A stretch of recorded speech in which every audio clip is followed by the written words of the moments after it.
Hello friends, এখন প্রায় ঘড়িতে 4:30 মতন বাজে। খেয়ে উঠে একটু ঘুমিয়ে পড়েছিলাম। উঠে দেখি মা রেডি হয়ে একদম বসে আছে। কেমন দেখে মনে হচ্ছে যেন জানলায় পথ চেয়ে বসে আছে, কখন বেরোতে পারবে। এই রেডি হলাম, জাস্ট বেরোবো। এখন অলমোস্ট 5:30 মতন বাজে। 5টা নাগাদ বেরোনোরই কথা ছিল। বাইরে ওয়েদারটা ভালো না, একটু বৃষ্টি তো, তাই আজ সকাল থেকে আর ব্লগটা স্টার্ট করলাম না। তাই এখন থেকেই ব্লগটা স্টার্ট করলাম, কারণ একটু বেরোই। সবসময় তো বাড়িতেই থাকি, বাড়িতেই তোমাদের সমস্ত কিছু দেখাই। তাই আজকে ঠিক করলাম যে যখন বেরোবই সেটা কেন শেয়ার করব না, তাই সেখান থেকেই শুরু করাটাই বেটার। তো মার সাথে যাচ্ছি আজকে, একটু কাছরাপাড়া যাব, একটু দরকার আছে, দেখি। আর সব থেকে মেন ব্যাপার হচ্ছে কোনো কারণ ছাড়াও একটু যাচ্ছি ঘুরতেই। দুজনের বেরোনোও হয় না, কিছু করাও হয় না, তো কিছু খাওয়া দাওয়াও হয়তো করতে পারি ওই টুকটাক। আর দেখি যদি কিছু পছন্দ হয় কিনতে পারি, একটু টুকটাক ঘুরতে পারি, ওই মায়ের সাথে একটু আউটিং বলতে পারো। চল বেরোই। আর আজকে এই ড্রেসটা পেয়ার করেছি, এটা আগেরবার পুজোর সময় ম্যাক্স থেকে কিনেছিলাম। নি লেন্থের একটা ড্রেস, নি লেন্থ থেকে একটু নিচে, তো মানে অ্যাঙ্কেল লেন্থের বলতে পারো, তার থেকে একটু উপরে, নি লেন্থের একটু নিচে। তো স্পেশালি আমি নি লেন্থ অবধি কিছুই আর কি পেয়ার করার চেষ্টা করি, বা নি লেন্থে একটু নিচে পেয়ার করার চেষ্টা করি, কিন্তু তারপর দেখলাম কখনো কখনো একটু টেস্টটা চেঞ্জ করা উচিত। তাই আজকে এটা পরলাম, দেখলাম ঠিকঠাকই লাগছে। তো মা দরজা টরজা বন্ধ করছে, বেরোচ্ছে। দেন এখান থেকে হেঁটে অনেকটা দূর যেতে হয় আমাদের, এটাই একটা প্রবলেমের বিষয়। বাবাও বেরিয়ে গেছে, আর বাবা যতক্ষণ না বেরো ততক্ষণ আমরা বেরোতেও পারি না। ভেবেছিলাম আমার মামার বাড়ি থেকে তারপর কাছরাপাড়া যাব, তারপর আকাশের যে অবস্থা, তাই আর প্ল্যান চেঞ্জ করলাম। ভাবলাম একবারে কাছরাপাড়ায় যাই, অন্য কোনো একদিন মামার বাড়ি না হয় যাওয়া যাবে। কারণ দিদুনকেও নাকি মায়ের অনেক দিন দেখা হচ্ছে না, আর দেখতেও ইচ্ছা করছে। একা একা যেতেও ভয় পায় মা, তো আমি না থাকলে মা যেতেও পারে না। আজকে ওয়েদারটা তোমাদের একটু দেখায়, দেখো আকাশটা ভারী সুন্দর লাগছে। এই দিকটা স্পেশালি বেশি সুন্দর লাগছে, এই দিকটা এমন মনে হচ্ছে সমুদ্রের মধ্যে মেঘগুলো ঢেউ খেলে রয়েছে। কি অদ্ভুত লাগছে না দেখতে, অপূর্ব। একচোট বৃষ্টি হয়ে গেল খুব সুন্দরভাবে।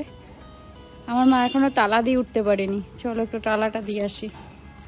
যাক, আমাকে আর ঘরে যেতে হয়নি, মাই আজ তালা দিতে পেরেছে। আসলে বৃষ্টির সময় না ঘরের দরজাগুলোর যে কি মতিগতি হয় বুঝে পাই না, কিছুতেই বন্ধ হতে চায় না। তবে বেরোনোর আগে মা আজ নিচে সন্ধ্যেটা সেরেই বেরিয়েছে।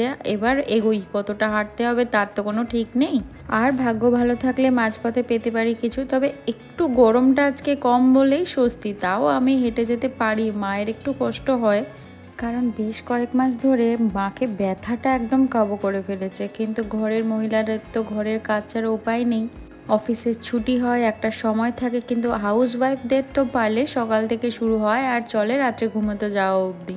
যতবারই মাকে ডক্টর দেখিয়েছি, ডক্টর বলেছে মাসেল পেন, ব্রেস্ট নিতে। তবে এটা তো আমার মায়ের পক্ষে একদমই সম্ভব না। মা বলে একবার যদি রেস্টের চক্করে বসে যাই তবে যে আর কি সমস্যা দেখা যাবে তুই চিন্তাও করতে পারবি না। যতদিন কাজের মধ্যে আছি ততদিনই ভালো, পারলে তুইও আমার মতনই হওয়ার চেষ্টা কর, তোরও ভালোই হবে। এসব গল্প করতে করতে অনেকটা রাস্তায় পেরিয়ে আসলাম। তবে ওই যেমন ভাবনা তেমনই হেঁটেই পৌঁছাতে হচ্ছে, কোনো অটোর দেখা নেই। এই বাজারের কাছাকাছি প্রায় পৌঁছেই গেছি, সামনেই অটো স্ট্যান্ড। তবে গল্প করতে করতে কতটা রাস্তা যে হেঁটে চলে আসলাম বুঝতেই পারলাম না। এখন প্রায় কাছরাপাড়া ঢুকে গেছি। অটোতে উঠে আর ভিডিও করতে পারিনি, কারণ আশেপাশে ভর্তি লোক ছিল, কিভাবেই বা ভিডিও করব। তবে আমার স্কুটিটা নিয়ে আসতে পারি, কিন্তু মা একটু ভয় পায়। আর আমাদের এখানকার রাস্তাঘাটগুলোর এত বেহাল দশা, বৃষ্টির জন্য তো ডোবায় পরিণত হয়েছে। ছোট ছোট অটোতে উঠলেই ভয় লাগে কখন উল্টে যাবে, আর পুরো নাচতে নাচতে যেতে হয় রাস্তাটাতে। তাই মা আর সেই রিস্কটা নেয় না, বলে পরে যদি এই বয়সে হাড়গুলো ভাঙে তাহলে আর আমাকে দেখতে হবে না, তার থেকে আমি একটু কষ্ট করেই যাব। আমার মায়ের কনসেপ্টের সাথে পেরে ওঠাটা একটু মুশকিলই আছে। এই স্টেশনের কাছাকাছি একদম পৌঁছে গেছি, এবার অটো থেকে নামবো। তবে এই জায়গাটায় আমি কখনো তোমাদেরকে নিয়ে আসিনি। এই দিকটা পুরো অন্য একটা দিক, একদম গ্যারেজে ভর্তি। যত লোকজন সকালবেলা অফিস যায় তাদের সমস্ত গাড়িগুলোকে এখানে গচ্ছিত রেখে যায়, আবার বিকেলে ফেরার পথে সেগুলোকে সঙ্গে করে নিয়ে তারা নিজের গন্তব্যের দিকে পাড়ি দেয়। এই জায়গাটিতে প্রায় 8-9টা গ্যারেজ আছে, আর সবকটি পুরো গাড়িতে ভরপুর থাকে। এনারাও গাড়িগুলোকে নিজেদের জিম্মায় একদম সকাল থেকে রাত অবধি রেখে দেয়। ব্যাস অটো থেকে নেমে এবার একটু হাঁটতে শুরু করলাম। কিছুটাই হেঁটে একটু সামনে যেতে হবে, কারণ আমরা স্টেশনের ওই দিকটাতে যাব। আমাদের কাঁচরাপাড়া দিয়ে যাতায়াত করতে তো খুব সমস্যা হয়, বিশেষত যদি আমরা মার্কেটের সাইডে যাই তাহলে তো যে কত ঘুরে ঘুরে যেতে হয় তার কোনো ঠিক ঠিকানাই নেই। যদি শিয়ালদার দিককার ট্রেন ধরার ব্যাপার থাকে তাহলে একটু সুবিধা হয়, তাও ওই লাইনের ওপর দিয়ে দৌড়ে দৌড়ে গিয়েই ট্রেনটা ধরতে হয় আর স্টেশনে উঠতে হয়। এখন মনে হয় কোনো ট্রেন আসার ব্যাপার আছে, সবাই যে লাইন দিয়ে দাঁড়িয়ে আছে, কেউ হয়তো বাড়িতে যাবে, আবার কেউ বা নাইট শিফটের জন্য অফিসের পথে রওনা দেবে, কেউ বা একটু ঘুরতে বেরিয়েছে। আর এই স্টেশনটাতে না মেইনলি প্রত্যেক দিন কিছু মানুষজন বসে বসে গল্প করে, আড্ডা দেয়। কিছু বয়স্ক সিনিয়র সিটিজেনরা তাদের বন্ধু বান্ধব নিয়ে বসে গল্প গুজব করে। হ্যাঁ, ওই যে বললাম ট্রেন আসার কথা আছে, ঢুকেও গেছে। অনেক দিন আমরা দুজন ফুচকা খাই না, তাই এসেই আর লোভ সামলাতে না পেরে আগেই ফুচকা খেয়ে নিয়েছি। মাকে বললাম আগে ফুচকাটা খাই, তারপর বাকি সব কিছু। আজ একটু অন্য জায়গার থেকে ট্রাই করেছি। কাকুটা একদম নতুন, এখনই এসে বসলো। একদম জলটা নতুন নতুন মাখা, আর ফুচকার জল একদম প্রথম খেতে বেশি ভালো লাগে। কি যে চরম তৃপ্তি লাগলো। তবে আজ খুব একটা বেশি খেলাম না, 15 টাকারই ফুচকা খেয়েছি, না হচ্ছে তো আমি 20-25 টাকার ফুচকা নিজে একাই খেয়ে নিই। আর লাস্টের ফাউ ফুচকাটা যেন সব ফুচকার থেকে সেরা থাকে। কাকুকে বললাম একটু চাটনি দিয়ে দাও, আজকে চাটনি ছাড়া আর খেতে মন করলো না। নচেত অন্যান্য দিন আমি শুকনো শুধু নুন দিয়ে 2-3টে পাপড়ি খেয়ে নিই, আজকে আর চাইলামও না। এই আমরা আমাদের কাজ শেষ করে বাড়ির উদ্দেশ্যে একটু রওনা দিলাম। তবে মাঝপথে আরো 2-3 জায়গায় দাঁড়ানোর ব্যাপার আছে, দেখা যাক মা যদি কিছু কেনাকাটা করে তাহলে দাঁড়াতে হবে। তবে এখনো কাঁচরাপাড়াটা ফাঁকা ফাঁকাই লাগছে, আর কয়েকদিন পর আসলে এই কাঁচরাপাড়াতে আর পা রাখার জায়গাও থাকবে না। কারণ আমাদের দুর্গাপুজো তো দোরগোড়ায় করা নাড়ছে, পুরো একটা বছরের প্রতীক্ষা আর 2 মাসেরই অপেক্ষা। এই মাসটা তো প্রায় শেষের পথেই, তবে শ্রাবণ মাসের জন্য ভিড়টা একটু কম। শপিং এ এসে একটু মন ভরে খাওয়া দাওয়া না করলে কি চলে? তবে এই পুরো মাস ধরতে অনেকে নিরামিষ খায়, তাই চাপটাও অনেকটা কম। তবে এবার মায়ের আমাদের কাছে আসার তারা তো অনেক বেশি। দোকানগুলোতে তো পুজোর কালেকশন এসেই গেছে,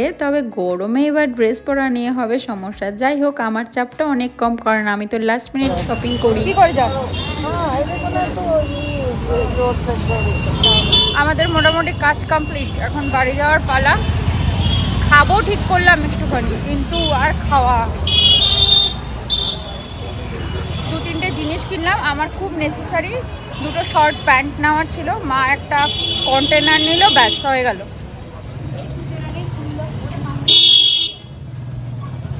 আসার সময় বাবাকে বললাম যে তুমি আমাকে পয়সা দিও, আমরা একটু খাবো, কিন্তু কিছু খেয়েই উঠতে পারলাম না।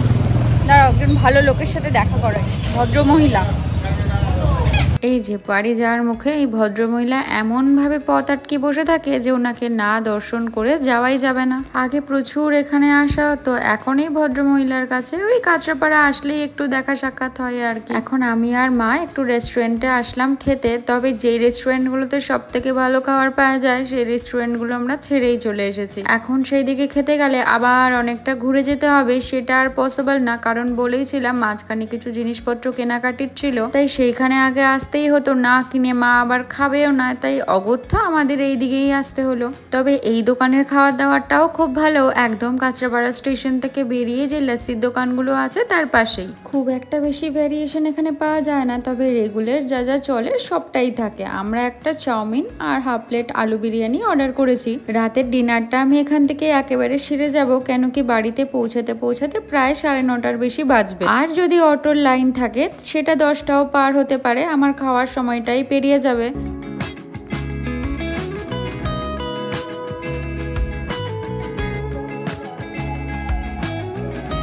এই আমার খাবারটা অলরেডি চলে এসেছে, আর আমি না চাউমিন বা অন্য কিছু খেতে একদম ভালো লাগে না। আর যদি মেনু কার্ডে সবার প্রথমে বিরিয়ানি দেখি তাহলে তো আমার চোখটা ওখানেই আটকে যায়, আর কিছু খাওয়ার কথা মাথাতেই আসে না। তবে এই হাফ প্লেট নেওয়ার কারণটা, আমি এমনি ফুল প্লেট খেতেও পারি না, পুরোটাই নষ্ট হবে। আর মা তো অলরেডি চাউমিন নিয়েছেই, হাফটাই যদি নিই তাহলে মাও একটু শেয়ার করতে পারবে। ওই যে বলি আমি খাবোই করি, বেশি খেতে আর পারি না। এই দোকানে না বিরিয়ানির টেস্টটা খুব ভালো করে, আর দামটাও মোটামুটি রিজনেবলই থাকে। থাকে, তাই সবার জন্যই অ্যাফোর্ডেবল। আমার খাবারটা চলে আসার পর মা একটু উসখুসি করছে, মায়েরটা এখনো পর্যন্ত আসেনি। আসলে চাউমিন তো বানাবে তারপরে আসবে। তবে একটা ভালো জিনিসকে জানো তো, অনেকদিন পর আমি আর মা কোথাও বাইরে বসে খাচ্ছি। আমি কিছুই খাই না, বেরোইও না, আর তার জন্য মায়েরও খাওয়া হয় না। কারণ মা তো বেরিয়ে খাবার নিয়ে এসে ঘরে খাবে না, কি সমস্যা বলো তো? তাই আমার জন্য নিজেও খেতে পারে না, আর আমি তো খাই না।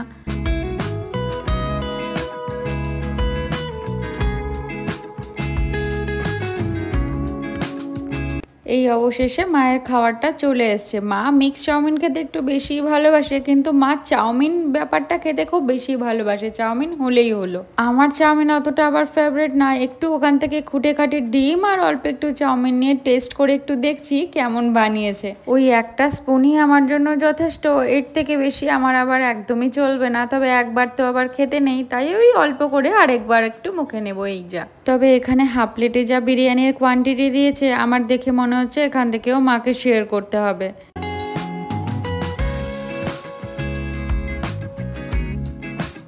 আমাকে টেনে সাপোর্ট নিতে গিয়ে আমাকে ফেলে দিচ্ছিল।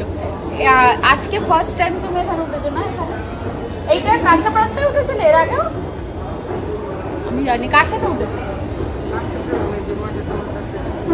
না, আমাদের এখন কাঁচাপাড়ার সিস্টেমটা অন্য করে দিয়েছে। আমরা এখান থেকে গিয়ে নামতে পারবো না, এমনিও লাইন দিয়েই যেতে হবে, কিন্তু এখান দিয়ে যেতে পারবো না।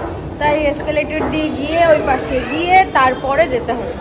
মোটামুটি হয়ে গেছে, এবার জার্নি হচ্ছে যাওয়ার। যেতেই সব থেকে কষ্টকর ব্যাপার, এত কষ্ট হয় যেতে তার কোনো ঠিক ঠিকানা নেই। মা না, একবারে 3 নম্বরে যাব, একবারে 3 নম্বরে। কি করবো ফুচকা দুটো? না না, একদমই করবো না আমি ফুচকা। সুন্দর ফুচকা বিক্রি করছে।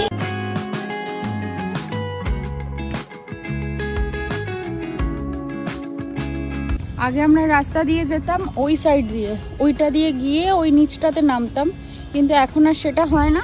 এখন এই 3 নম্বর প্ল্যাটফর্মটা থাকায় এই সাইড থেকে যদি আসি, এই 3 নম্বর প্ল্যাটফর্মটা দিয়ে নেমে অটোটা ধরতে আমাদের সুবিধা হয়, তাই জন্য এখান দিয়েই যাওয়া।